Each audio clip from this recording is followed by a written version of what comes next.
যুদ্ধ হওয়ার কথা ইরানে, সেখানে যুদ্ধের বিস্তৃতি কি পরিমাণ বেড়েছে দেখেন।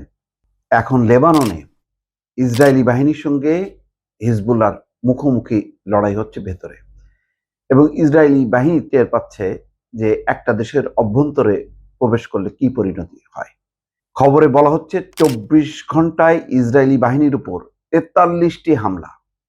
কিন্তু হিজবুল্লাহর কেউ মারা গেলে, ক্ষয়ক্ষতি হলে তার ধ্বংসচিত্র সাথে সাথে মানে লেবাননে প্রকাশ হয়, কিন্তু ইসরায়েলি বাহিনীর উপর যখন নাকি ধ্বংসযজ্ঞ চলে তখন তারা সেই খবর প্রকাশ করে না।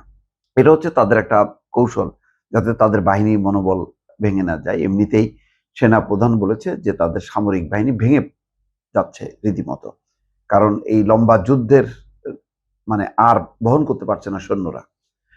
লেবাননের ইরানপন্থী সশস্ত্র গোষ্ঠী হিজবুল্লাহ দাবি করেছে গত 24 ঘন্টায় তারা ইসরায়েলি বাহিনীর বিরুদ্ধে মোট 43টি হামলা চালিয়েছে।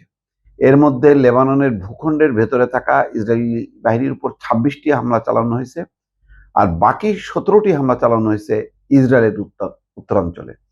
তার মানে হিজবুল্লাহ দেখেন কত শক্তিশালী হয়েছে এখন, যে তারা ভেতরে লেবাননের ভূখণ্ডের ভেতরে যেহেতু তারা ঢুকে পড়েছে দক্ষিণ লেবাননে, সেখানে 26টা হামলা চালাইছে।